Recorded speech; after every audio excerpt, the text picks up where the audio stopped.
Tapi kalau lu tahu ternyata mereka cepu, kenapa lu diemin aja? Heran gue sama sobat gue si Oni. Dia jawab kalau dia punya rencana yang bagus buat bikin situasi di kelas mendingan. Setidaknya pas lulus gak ada dendam lah. Jadi sebenarnya gue punya alasan kenapa waktu itu nggak gue bubarin tuh circle bal. Kata dia menjelaskan, gue pengen jadi mereka itu orang yang ngasih pesan dari gue ke mereka secara nggak langsung. Gue pengen teman circle dalam kelas Oni bisa kabarin ke mereka kelas dan jajarannya kondisi gue dan apa yang gue rasain. Yaitu pengen gak digangguin lagi. Lanjut dia jelasin lebih rinci. Wah pintar juga si Oni. Dia sembunyiin maksud dia yang sebenarnya sampai gue sendiri aja mikir gitu kalau dia itu bodoh. Sorry bro, I mean, how did he tell his thought to the enemy? Pantas aja lu bisa baikan gitu sama ketua kelas dan jajarannya. Dia cerita kalau dia semenjak tahu kalau teman circle dalam kelasnya itu mata-mata, dia sengaja bikin akrab mereka buat ya nunjukin kalau dia itu nggak seperti yang dibicarakan sama ketua kelas dan jajarannya. Jadi nanti gitu nggak sakit atau dendam gitu? Tanya lah ya.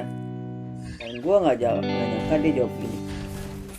Enggak, mereka teman gue dan posisi mereka itu ibarat ngikut atau mati. Jadi daripada gue dendam dan bikin drama baru, gue maafin dan gue jadi mereka teman aja.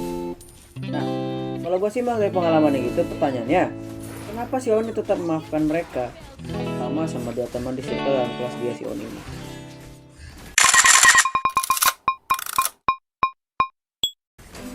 Hi strangers on the internet, it's me again and I wanna show you my perspective. Jadi di bagian my perspective kali ini, gue bakal jelasin sudut pandang gue tentang buku 48 Hukum Kekuasaan karya Robert Greene. Dan kali ini, gue bakal bahas hukum 3 yaitu sembunyikan niat Anda. Oke, mungkin kalau kita langsung mengutarakan sesuatu, terutama hal yang penting atau sensitif ke orang lain, tanpa ada pengalih perhatian, ya tentu orang bakalan tahu pikiran kita ini mau kemana. Dan hal ini di beberapa tempat cukup berbahaya. Biar gue jelaskan. Hal simpel yang biasa kita selalu sembunyikan adalah siapa orang yang kita suka, cewek mana yang bikin kita suka.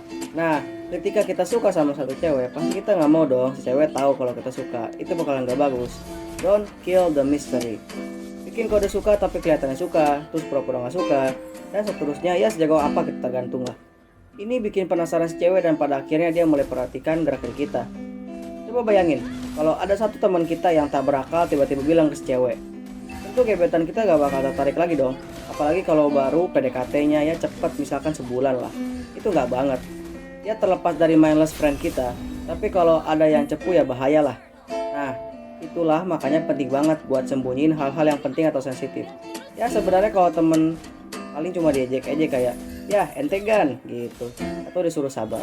Tapi ya pada akhirnya dalam beberapa kasus bakalan berantakan. Tapi bayangkan kalau misalkan kita nggak bilang-bilang kepada gebetan kita dan nggak sembarangan ngomong ke teman kita yang mindless, tentu itu akan mengurangi potensi gagal kita buat diketahui sama gebetan kalau kita suka sama dia. Tapi ya kalau udah usaha tapi ditolak, ya udah bukan urusan hukum ini ya teman-teman. Semangat aja cari yang lain. Oleh karena itu, makanya teman-teman dalam beberapa hal atau kasus perlu buat kita untuk mengalihkan perhatian orang lain daripada tujuan kita sebenarnya. Well, sebenarnya bukan karena nggak percaya sama teman kita, bukan soal itu, tapi soal bagaimana kita bisa melaksanakan tujuan kita yang sebenarnya. Maksud gue adalah bagaimana sikap kita dalam menceritakan sesuatu kepada orang lain. Tidak semua orang bisa dipercaya dan tidak harusnya kita berharap kepada orang lain. Lihat penjelasan di konten sebelumnya tentang hukum 2 teman-teman. Pastikan teman kita itu tidak memiliki kepentingan terhadap tujuan kita. Pastikan teman kita tidak memiliki tujuan yang sama. Pastikan mereka adalah teman yang sebenarnya teman.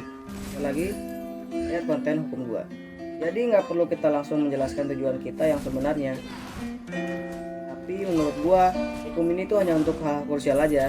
Kalau sekadar ditanya, mau kemana? Lalu mau ibadah, dan bukan bermaksud atau tujuan lain yang krusial, misalkan mau ketemu orang tertentu yang dimana orang lain nggak perlu tahu lu ketemu siapa, misalkan ya jawab aja mau ke tempat ibadah. Nah kalau itu kan jelas jadinya dan kesannya nggak ada yang ditutupi. Buat hukum 3 bakalan berlaku banget kalau kalian posisinya lagi di posisi yang nggak bagus. Contohnya misalkan ada korban bullying yang setiap gerak geriknya satu patah katanya dijadiin bahan ejekan dan candaan atau lagi diomongin orang. Well, itu kasus lain yang pasti harusnya ada counternya. Nanti kalau ada bahan akan gue bahas. Kenapa? Karena ini bertujuan agar mereka para pelaku tidak punya bahan untuk mengganggu teman-teman lebih lanjut. Setidaknya nggak ada bahan baru lah. Tapi ingat, Mainnya harus halus, gunakan umpan dan pengalih perhatian yang bisa membelokkan mereka dan lupa dengan tujuan yang sebenarnya. Kalau mainnya nggak halus, mereka bakal curiga dan justru dapat bahan baru buat bikin ejekan ke teman-teman. Misalkan pas lagi mau ketemu teman-teman yang beneran temen atau lagi mau ke BK, ya pastikan aja strateginya bagus dan nggak kelihatan aneh. Bikin alasan rasional dan masuk akal serta nggak bias atau mainstream biar nggak ketahuan kalau mau ke BK. Hukum ini juga sebenarnya berlaku banget buat kalian yang lagi ingin mencapai sesuatu. Maksud gue ya gini, kalian pernah nggak ketika cerita ke teman-teman tentang sesuatu yang mau dicapai, tapi kok malah nggak kejadian gitu? Entah kenapa kalau cerita tentang hal-hal yang mau dicapai kayak nggak kecapai aja gitu. Well, bukan berarti ada sugesti atau gimana ya, tapi lebih ke arah bagaimana tujuan itu bisa berpotensi menjadi informasi yang bocor dan pada akhirnya mengganggu proses pencapaian tujuan tersebut. Tapi dari situ muncul pikiran yang mengganggu gue nih. Jadi pikiran yang gue maksud adalah gimana kalau udah terlanjur bilang. Well, ini cukup mengganggu pikiran dan ya singkatnya gue mulai berpikir untuk mengatasi solusinya agar kedepannya tetap bisa gapai apa yang gue inginkan. Jadi gini, gue nggak bisa bilang bakalan berhasil, tapi hal yang bakal gue kasih tahu ke kalian adalah dengan tidak membicarakannya lagi. Yap, gue bakalan langsung action aja. Setiap kali ada yang mulai percakapan ini, buatlah semacam pengalih perhatian. Kasih jawaban alternatif yang masuk akal agar tidak dianggap pembelot dan pembohong, dan konsisten dengan hal itu agar pengalih perhatiannya berhasil. Jangan sekali-kali berkhianat dengan alasan itu. Cara lainnya adalah kalian bisa buat semacam tujuan palsu. Pikirkan pertanyaan-pertanyaan perkiraan dan jawaban yang berisi alasan-alasan, umpan dan pengalih perhatian yang dapat memperkuat tujuan palsu tersebut. Pastikan pertanyaan yang bakal muncul adalah yang akan kalian jawab sendiri, agar dalam kondisi apapun kemungkinannya kalian bisa menjawab dan fokus mengalihkan dari tujuan yang sebenarnya dan mencapai tujuan yang kalian mau, dan besar kemungkinannya untuk berhasil. Jadi bukan soal tidak mempercayai, lebih ke arah agar fokus ke tujuan tersebut. Jadi sahabat gua si Oni ini sudah mematuhi hukum 3 dengan memanfaatkan status 2 teman di circle dalam kelasnya dia yang menjadi mata-mata. Kelihatannya aneh dan si Oni ini kelihatannya seperti orang yang tidak menggunakan kecerdasannya. Padahal 2 temannya itu dimanfaatkan untuk menjadi pembawa pesan dari semua propaganda si Oni agar ketua kelas dan jajarannya mau berdamai. Si Oni udah ngasih tahu mereka banyak siasat agar berdamai dan pada akhirnya ya sahabat gua ini berdamai dan gak diganggu ketua kelas dan jajarannya lagi. So that's it on my perspective. Thanks for your time and let me know your opinion in the comment section below. Nanti komentar yang keren-keren bakal gue bacain di video selanjutnya. Okay, so have a great day strangers on the internet. See ya.